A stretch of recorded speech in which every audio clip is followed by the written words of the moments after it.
Hello everyone, welcome to Analog IAS Current Affair Analysis for 9th April 2021, and in this video we'll be looking at this couple of issues. Plough to plate, hand held by the Indian state. This is about the state of agriculture and the ever green demand of farmers to have a proper price for their produce. Now, whenever we are talking about agriculture, the logic is pretty simple in any business. The cost of inputs should be less than the revenue generated. Only then a business will make profits. Similar is the case with agriculture as well. But what is happening with respect to agriculture is the input costs are increasing, and whenever there is a bumper harvest, the revenue is not actually realized because of price crash. This is the dynamics involved in agriculture.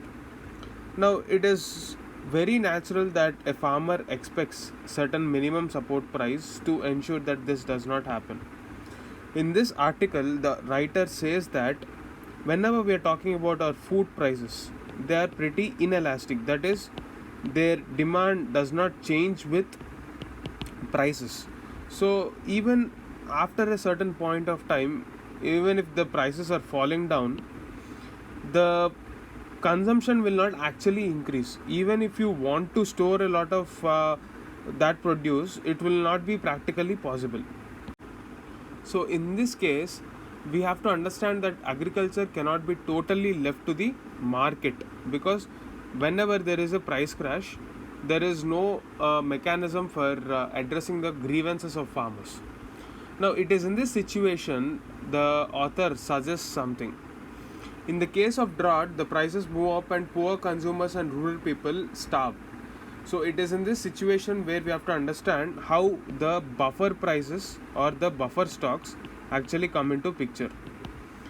Whenever there is a bumper harvest, the government, like we already know, through agencies like Food Corporation of India, procure the excess food grains and store them. Whenever there is a crisis, like say in the times of COVID crisis after the lockdown, when a lot of migrant people were suffering, the government came up with its own stocks and distributed it. So therefore, market intervention is definitely needed whenever there is a element of inequality in our society. So we have to understand that this buffer stock cannot be for all the time. For every normal year, government may distribute through PDS, but it is ideal to cut down the cost by moving towards a direct benefit transfer regime rather than physically moving out the goods from one place to another. So every year, government procurement of food crops will not be required this way. The government just needs to stock the food grains for a bad year. Also, in this situation, the author is saying that we need to increase the basket of public procurement to include more crops, more regions, and more farmers.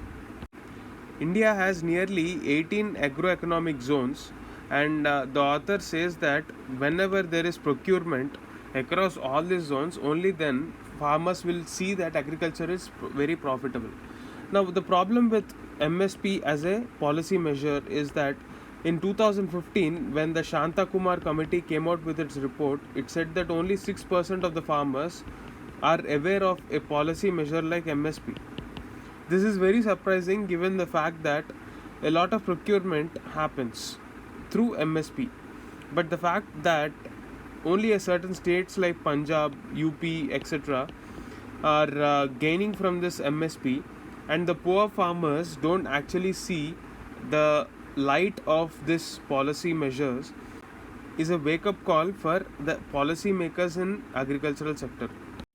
So instead of actually ramping up public procurement, what personally I would believe is the fact that government should move towards other type of crops. We have to move for behavioral change. For example, if you take the case of millets require very less water, and in the times of crisis, millets are going to be the nutritional security for our country somewhere down the line, because climate change has actually impacted the rainfall patterns, and it would definitely make significant impact on various regions which are producing water guzzling crops like rice. Now, unless and until we move towards this water friendly crops like millets, it would be very difficult to raise the incomes of the farmers in this region. Government should therefore shift to crops like millets and may shift to other areas which has remained poor, like Odisha or Jharkhand, etc., and thereby increase the incomes of people in those regions rather than just subsidizing crops like wheat, rice, sugarcane, etc. Now, apart from this behavioral change, the other point that we can take from this is investing in rural India. If government can make efforts in providing the infrastructure like roads, electricity, etc., for better agricultural processing through better infrastructural development like testing labs, soil health cards, better seeds, all this will result in increased productivity, and this will actually augment incomes in our rural India as well. That is the gist of this article. This article titled Explaining Pakistan's Flip Flop on Trade with India. So, this article is with respect to Pakistan's decision to reverse its stance on resuming trade with India after the Pulwama attacks has come under the scanner. Let me get into the brief background about this article. We know that recently India and Pakistan have seen some positive commitments from both the sides in resuming talks to maintain the ceasefire on LOC. In continuation with this policy, the finance minister of Pakistan has announced his decision to allow imports of cotton, yarn, and various other um, agricultural commodities like sugar into the country. And the media called it a political breakthrough, but again, the decision was reversed in a very few days. So, what explains this behavior, which is considered to be very odd from the side of Pakistan? Firstly, we have to focus on the commodities that Pakistan has actually allowed to trade with India: cotton, yarn, and sugar. Rather than confidence building measures in maintaining the peace and security of the region, these commodities signify the fact that they are more based on need rather than trying to build confidence.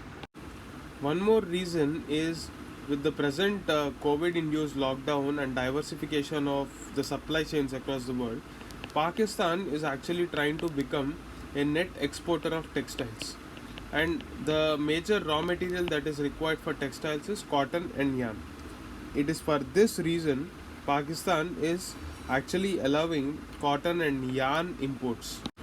Various reports by Pakistan's central bank show that cotton production has actually declined in Pakistan over a period of last 3 decades.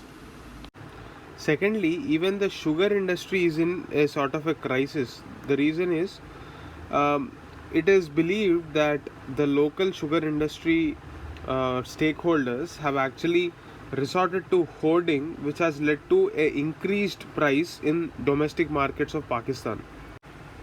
So it is very clear that the reason why this decision was taken is purely because of economics rather than any political reconciliation.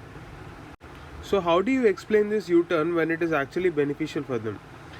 It is here that we have to understand that politics is always greater than economics as far as India and Pakistan are concerned. So the emphasis on even raising Jammu and Kashmir issue in this context is an example to show that both the sides value politics more than economics. The latest statement by Pakistan's cabinet that unless India's decision to unequivocally revoke the 2019 Kashmir order is taken up, there shall not be any progress in talks between India and Pakistan is a cause of concern. So Pakistan has been saying that it is the responsibility of India to normalize the process of Jammu and Kashmir. So in this context, this article writer suggests that New Delhi should actually try to reach out to Islamabad and maintain cordial relations by addressing these issues one after another. That is the gist of this article.